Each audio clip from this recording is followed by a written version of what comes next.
So this cover was originally banned because the album's called Open Up and Say Ah, and the tongue, they thought that that was offensive. So they redid it, and it was just the eyes. Just the eyes. Oh, oh, who's here? Who's here? Who is it? Who is it? What do we got? It's Q! You made it! Hey, buddy, I wouldn't miss it for the world. Hey, Arwen! It's a pandemic. What do you want? Brian Quinn is one of the greatest guys I know. Over the last decade, Q and his three best childhood friends, Sal, Murr, and Joe, have conquered the world of comedy with well over 200 episodes of their hilarious hidden camera show, Impractical Jokers. The guys have tirelessly toured the planet several times over, performing their live comedy shows for sold-out audiences in huge venues, from New York City's Madison Square Garden and Radio City Music Hall to London's O2 Arena. Earlier this year, Q and the boys hit the big screen with their first ever Impractical Jokers movie. Their TV show is so successful that it spawned several spin-off shows here in America, and around the world, there have been more versions of Impractical Jokers made than you can count, like the Dutch version, so eloquently titled De Fuckers. How awesome is that? Of course, horror fans know Q from the fourth Hatchet movie, Victor Crowley, where I helped him live out his lifelong dream of being brutally murdered by his childhood hero, Kane Hodder. Hey, that's what friends are for. Q and I first met about 5 years ago and instantly became wicked close friends. Here's how it happened. I was homesick and flipping through channels when I randomly came across Impractical Jokers and then literally couldn't stop watching it. No joke, the girl that I was dating at the time had to watch so many episodes of Impractical Jokers that she once told me that she felt like she was also dating them. That relationship didn't last because I guess she must have left at some point or something, I don't know. But the Jokers and I are still going strong today. So much so that the True TV logo is practically burned into the corner of my TV.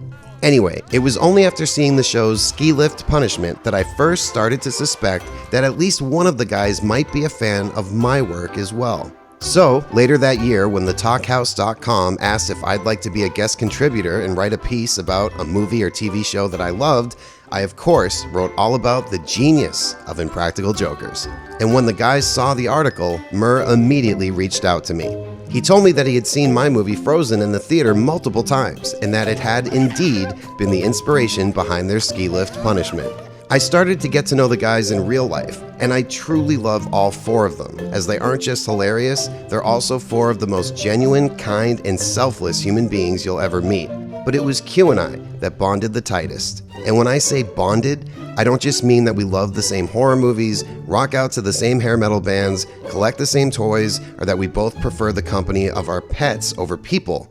I'm talking bonded like Copper and Todd in The Fox and the Hound. Of course, Q's Todd and I'm Copper because in the original 1981 Disney movie, Copper was voiced by both Corey Feldman and Kurt Russell. And that's just fucking awesome. I mean, come on. With all sincerity, Q reminds me so much of my childhood friends that he's become an honorary one, as ridiculous as that may sound. He's not just the kind of guy who says he'd take a bullet for you, he's the kind of friend who actually would.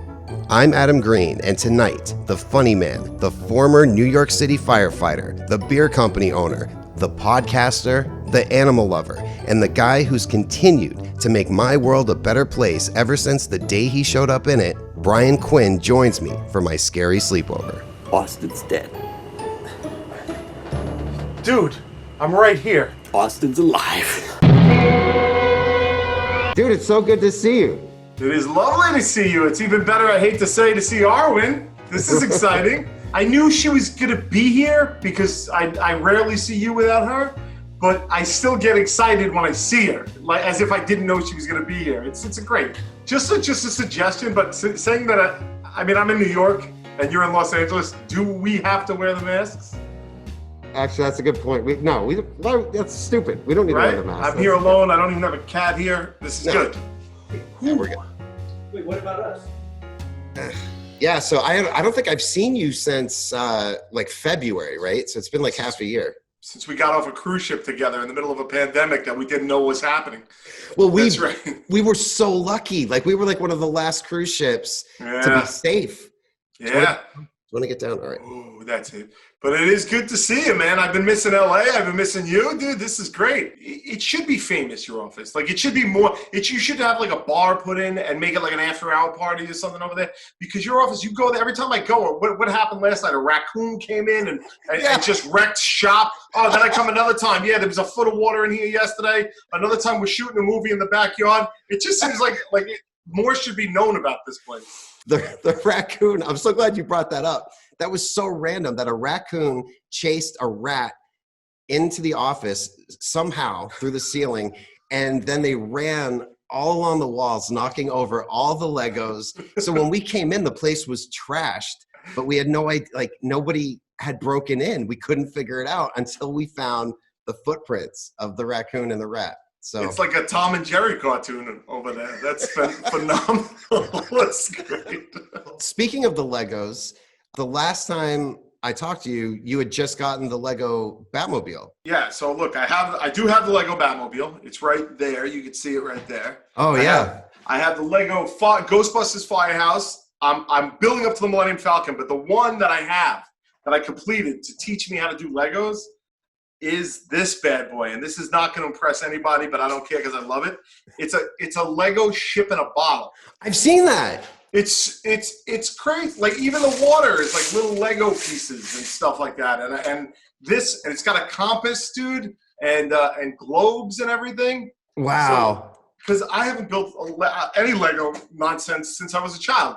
But you did do Legos when you were a kid? Yeah, but when I was a kid, they didn't have anything like this. It was it's a T-Rex, and it's 3 gray bricks with like 2 arms that you click in. You know what I mean? Like, that's all it was. Now it's like insane. So I got the Millennium Falcon, and I opened it and I looked at it and I said, "There's no way I could do this. There's no way in hell I'll be able to do this." Dude, it was one of the greatest moments of my life. Yeah, you're a maniac too, because I also know you did yours in 48 hours.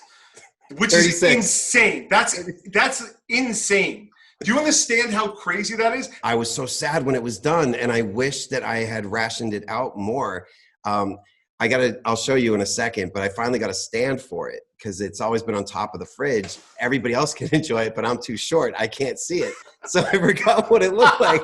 So I finally got a stand for it, and I'm like, that's what it looks like? Because I hadn't seen it since I built it. So the raccoon didn't destroy that one? No, that one he did not destroy, but he did mess up a bunch of them because I just got into Legos a few years ago. I had never touched one.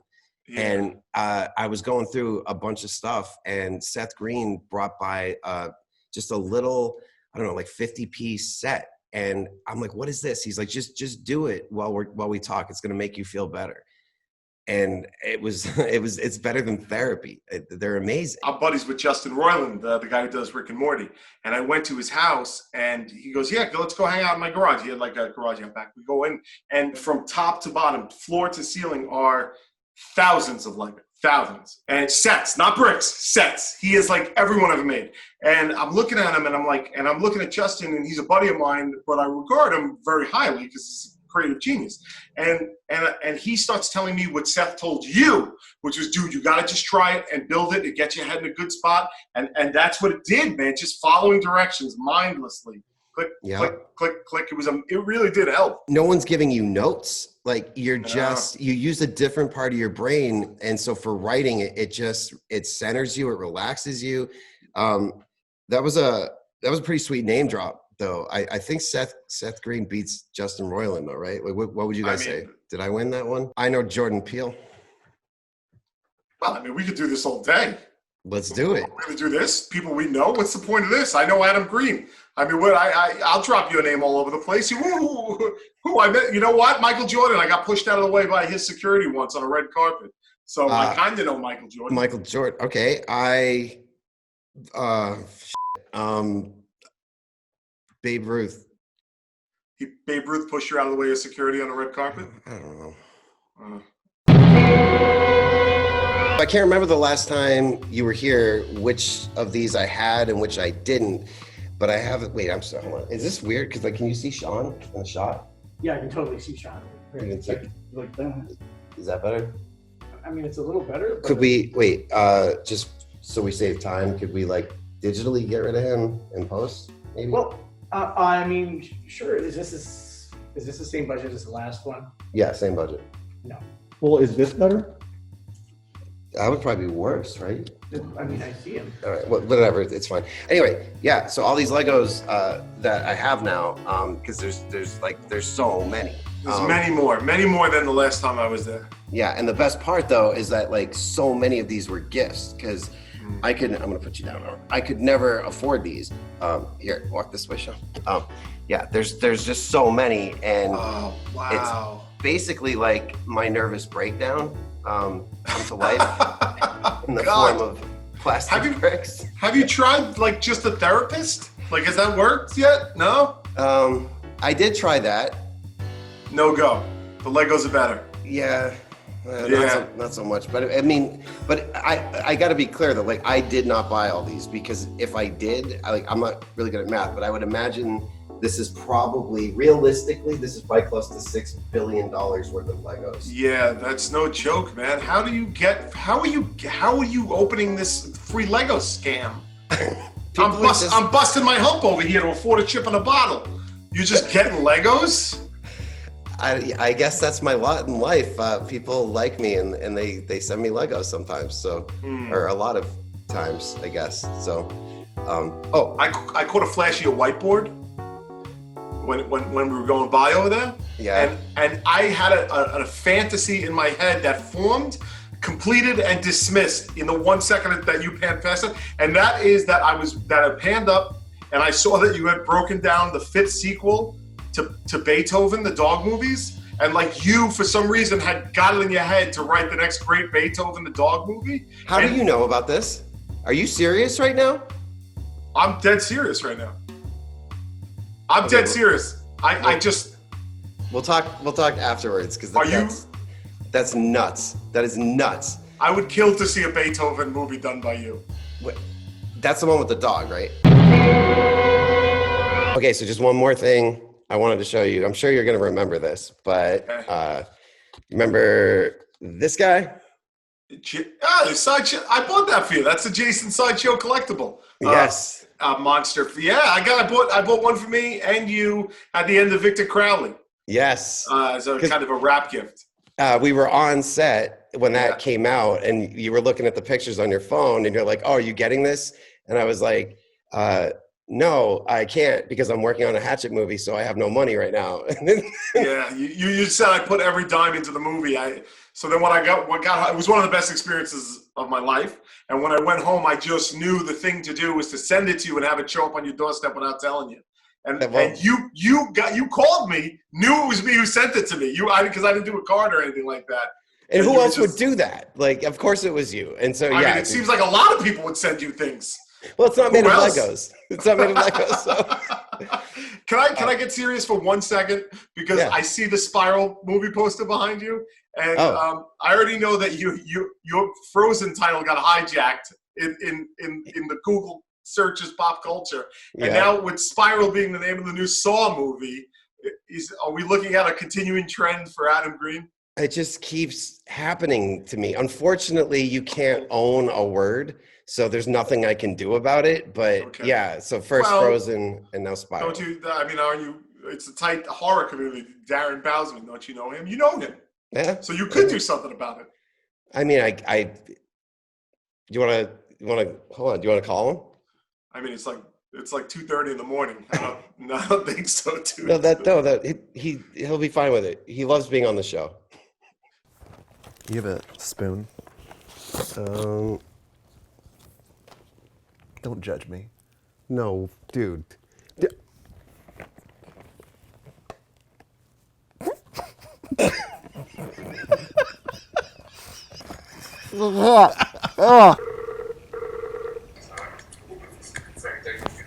Darren? Darren? Yeah? I'm on No. I'm in Japan, assholes.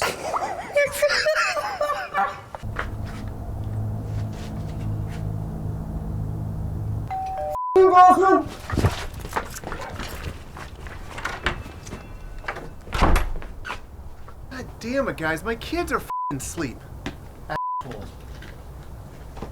Yeah, that is a hell of an assumption. Has he told you this in private conversations? Not so much. Wait, hold on. I have to text him first so that he'll pick up. I'm just gonna say emergency. Okay. See, this is his fault because he sleeps with his phone on. I always put mine on vibrate, but because he's a dad now, he never okay. shuts his phone off. Oh, so he's a father that wants to be there for his children in case of emergency. So he's the problem, not the two childless maniacs calling him at 2:30 in the morning. I got him. Okay, hold on. I'm gonna pull him in. He answered. Then he deserves it. He deserves everything he gets. answers. If he answers, he deserves it. I don't have to forget.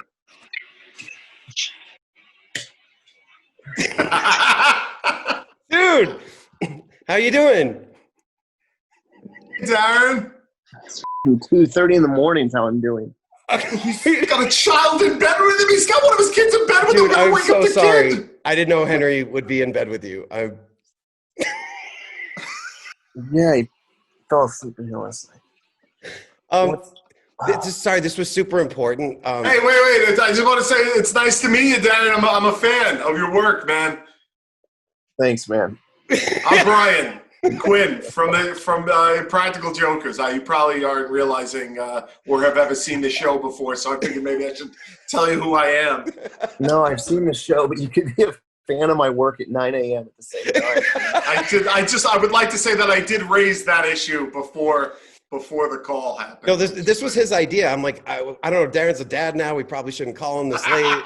And Q was like, he's no, gonna man. see this. He's gonna watch this. He's gonna know. There's no footage that exists of that. He's like, I'm an impractical joker. That is not.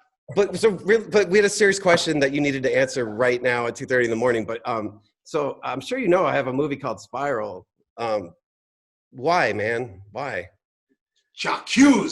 Well, I mean, the good news is no one's seen your Spiral. They wanted to call. So it's basically like it's the first time anyone's seen a horror movie called Spiral. I think Darren's breaking up. I mean, I heard him. He said that nobody saw your movie Spiral, and it's the first time that anybody's heard of a horror movie named Spiral. I don't know if that was what he said. I thought he said No, Chillerama was great. No, it's pretty sure it's exactly what I said. All right. Well, sorry to wake you up. Yeah. Goodbye, guys, and go. Bud.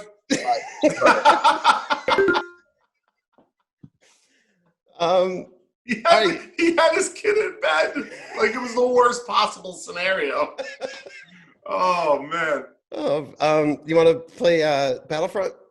Yeah, I want to try and play Battlefront. Yeah, absolutely. Okay, ready? I'm ready. I'm as ready as I will ever be for multiplayer fighting. All right, because I haven't played this game in so long. Problem is I can't play multiplayer anymore because children just assassinate me. Yes. Every 12 seconds, and then they laugh at me, and I'm like, it's like, what am I doing? Why am I doing this? Why am I subjecting myself to this? And I talked to a kid about it once. Wait, really? I did. I was like, what is up with you kids? I'm like, how are you guys so vicious and so like crazy about playing the games? Because I used to play video games. I still do all the time. I'm playing Fallout like it's insane. And they said that they feel anxiety when they're not playing the game and getting as good as their friends. So there's like this locked in thing where they're like, we got to get good. And it's really like, it sounds like it's f***ing up a whole generation if you ask me, but what are you going to do? Especially because some games you can buy all the weapons or, things that normally you would have to earn by playing the game. So now if you're playing against a wealthier kid, then of course they're going to keep beating you. I definitely have more money than these kids playing, and they still beat the shit out of me. You don't know that. You don't know that for sure. I mean, at 12, I guess. All right, how do you duck? You press B to duck. B to duck. Oh, that's a roll, though. Well, I mean, but if you want to crouch, you press B. But if you're running, you can't duck and run at the same time. Oh, I see. Wow, they really got us in this. Yeah, we got to get out of this tunnel. It just said I defeated someone. I don't know how that's possible. You maybe threw a grenade. I didn't even know I had grenades. You have grenades? It's a Brian Quinn special. I just shot my own guy in the back. All right, what do I do here? And now you can be like I have an AT-AT walker. Oh, no. Where are you? I'm trying to capture a flag over there. You're around with that, Walkers. I'm in an AT-ST. Okay, so this brings up a good question. All right. The four-legged version of this, the all-terrain armored transports, how do you refer to those? What, the AT-ATs? Yes, that's correct. AT-AT, yeah. They're AT-ATs, not AT-ATs, which is what the bullshit that this game started. So all the assistants at Arescope, they call them AT-ATs, and I'm like, What a watch the commercial, the original Kenner commercial. They say AT-AT 5 times. New from Kenner, the AT-AT. It's new AT-AT, the all-terrain armored transport from Kenner. You can make AT-AT walk. Its legs are big enough to crush obstacles. You can move AT-AT's head and pretend to scan for rebels. AT-AT has a cockpit for Imperial Commander and AT-AT driver. New AT-AT from Kenner's Star Wars, The Empire Strikes Back collection. When you were a kid and you played with your Star Wars toys, how often did you want to be Princess Leia? Never did I want to be Princess Leia per se. I was always kind of a Han Solo guy, as most right-thinking people are. But I love Princess Leia. You know what's weird? You want to know the weird thing about me and Princess Leia? I never had the crush on her that everybody else had. What? You weren't in love with Princess Leia? Isn't that weird? I never was. I was like, oh, she's definitely cool. Like, I wasn't a hater. But I never had... It came later in life with the bikini. See, as a teenager. She was always the secret weapon when I was playing with my toys, because the bad guys would always underestimate her. They'd be like, oh, put her over there or whatever, but then she would f them all up. And so... What do you mean? Like, when I was playing Who's underestimating them? Right, but who? The Empire. They just wouldn't take her seriously. But who? But who's the Empire in this situation? My Empire toys. So your other toys, which you also controlled 100% and fully, didn't underestimated another character that you were playing and controlling 100%. You were able to separate the two in your mind as if they were separate personalities and have one have disdain for the other one. Yes, well, that's how I knew I was going to be a director, because that's the way I would think when I was playing with my toys. Yeah, my character is so dramatic. When he dies, he goes, like a 1930s Ingenuine. Did I say that I'm right? shot, see? I'm shot. Here we go, man. I died now. Star Wars. Yoda stuck a green lightsaber up my ass. Killed me. Little green f***.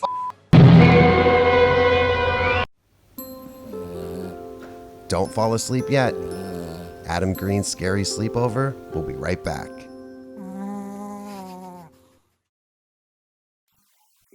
This episode of Adam Green's Scary Sleepover is brought to you by you, our audience.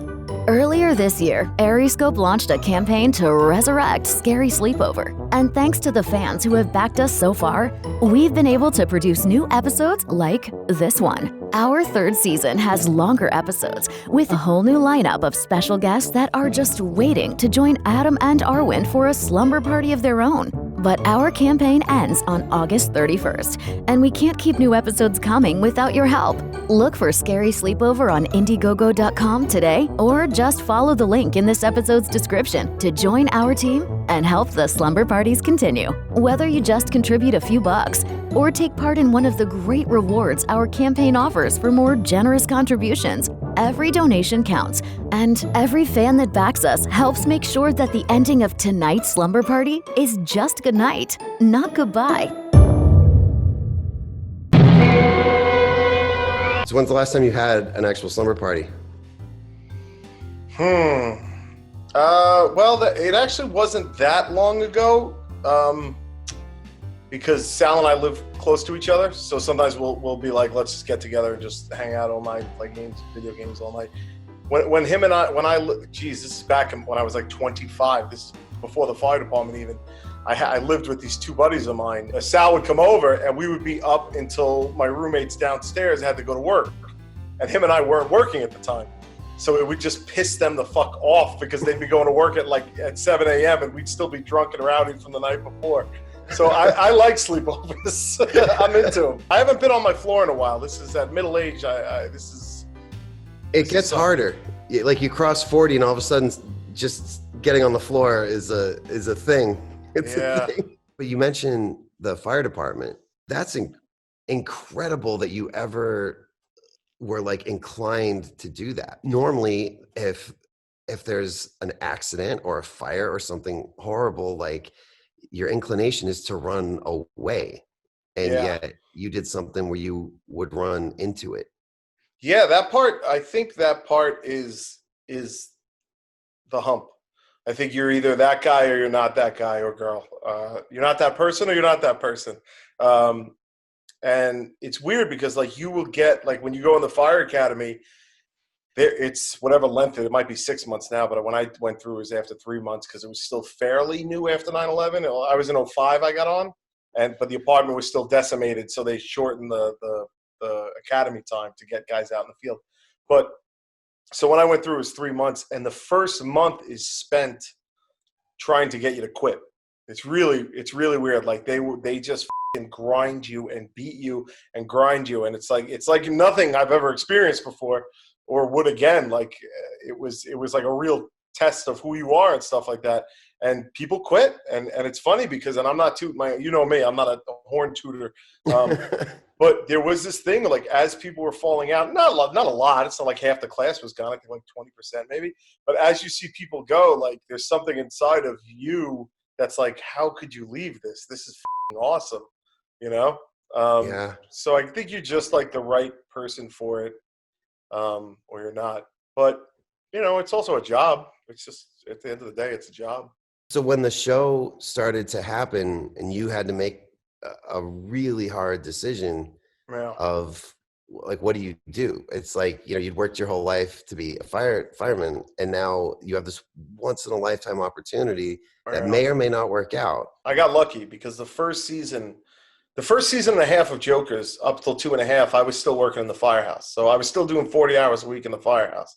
So it was pretty crazy. And it just got to the point, what happened was, this is funny. I asked for a leave of absence. You could take a 4-year leave of absence. And the fire department turned me down. They said, no. They said, we need you in the field, which was, you know, nice to hear. But then the real reason came out was, look, you've only been on the job, I think I was on the job 7 years at this point, a little over 7 years. And they were like, we don't know, you know, you have a good reputation, but we don't know the show.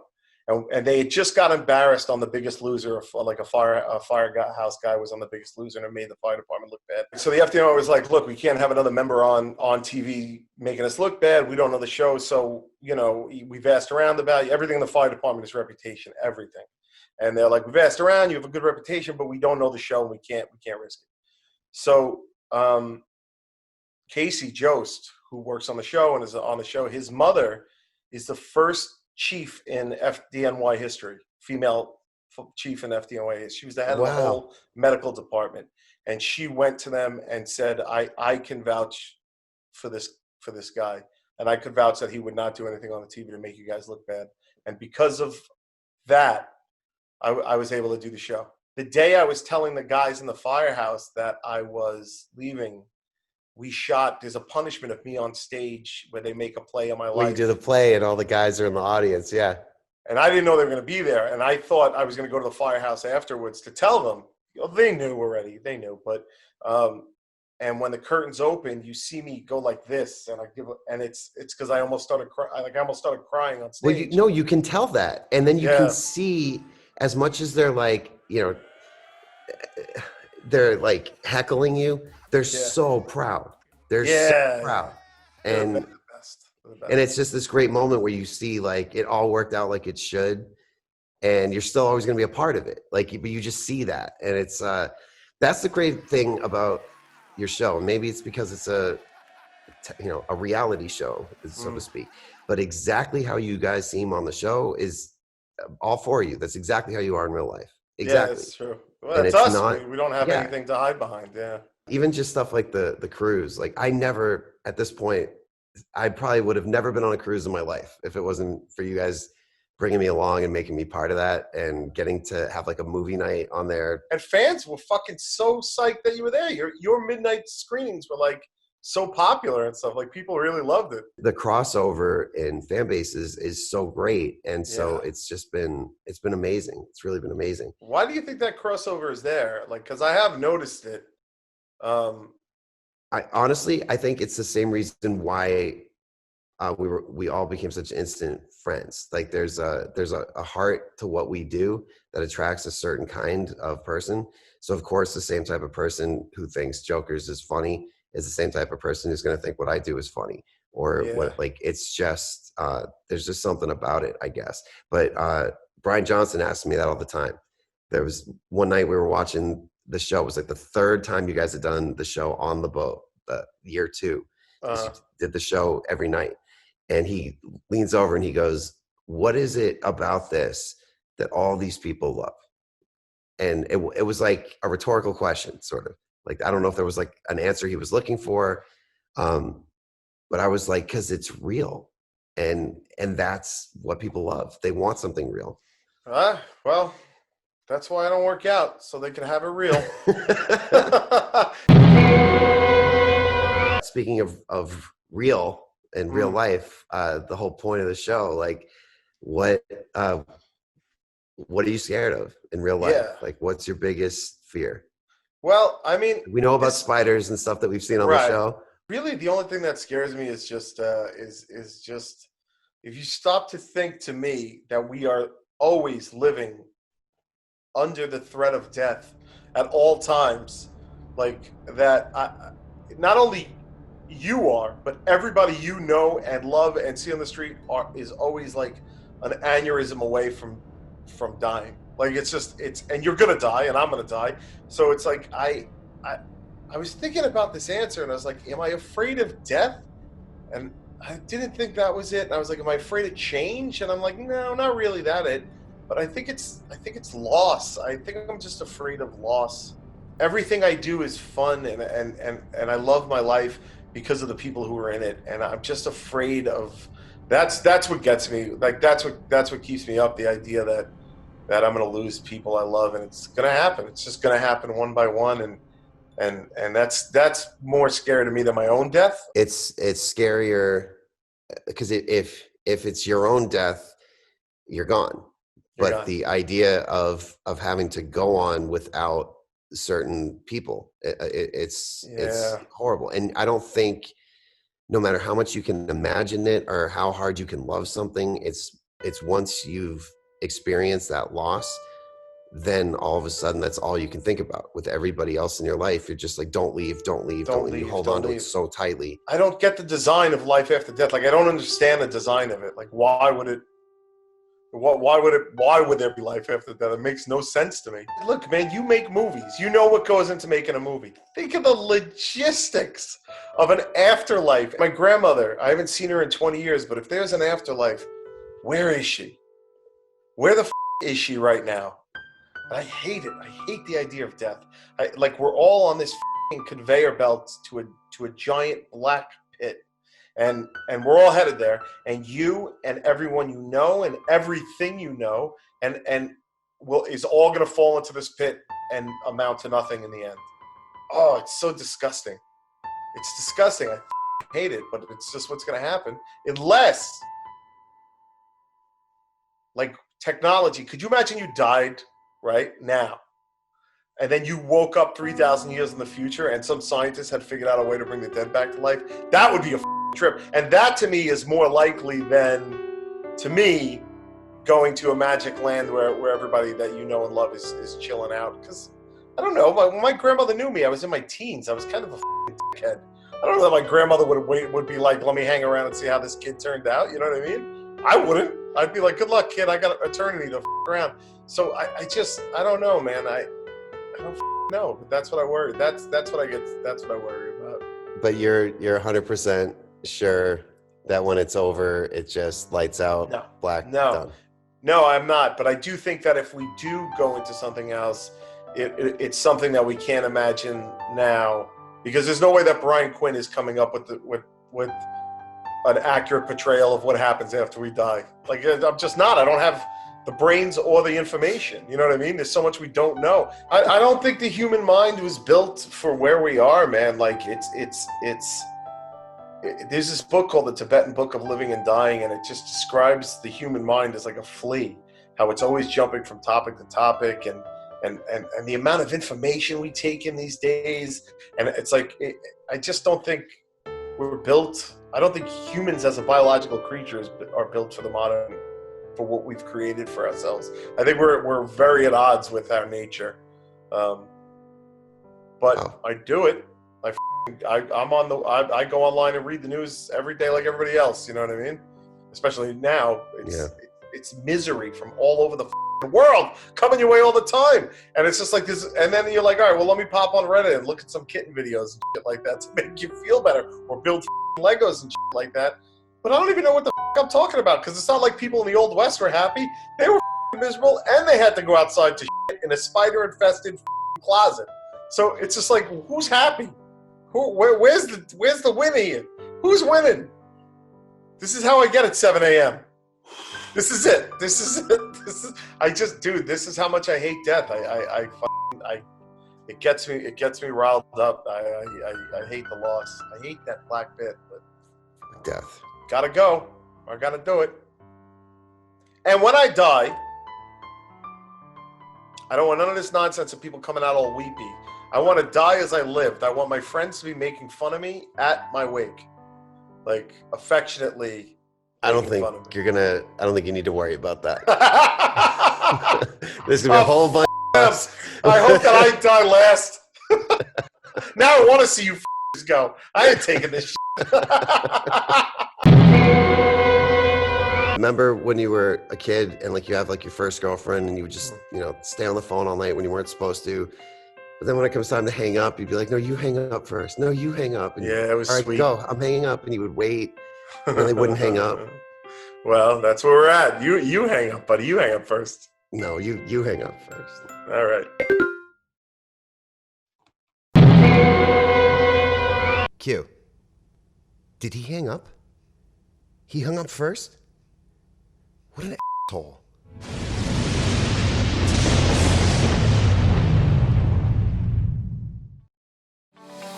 Thanks for joining us for this episode of Scary Sleepover. If you want to see more new episodes, please back our Season 3 campaign. Just go to Indiegogo.com and search for Scary Sleepover, or look for the link in the episode description below. We can't do it without you, and the campaign ends on August 31st, 2020. Coming up soon, actress and singer Corey English from TV's Holliston and a whole bunch of other cool stuff. Until next time, stay safe and sleep tight. Good night.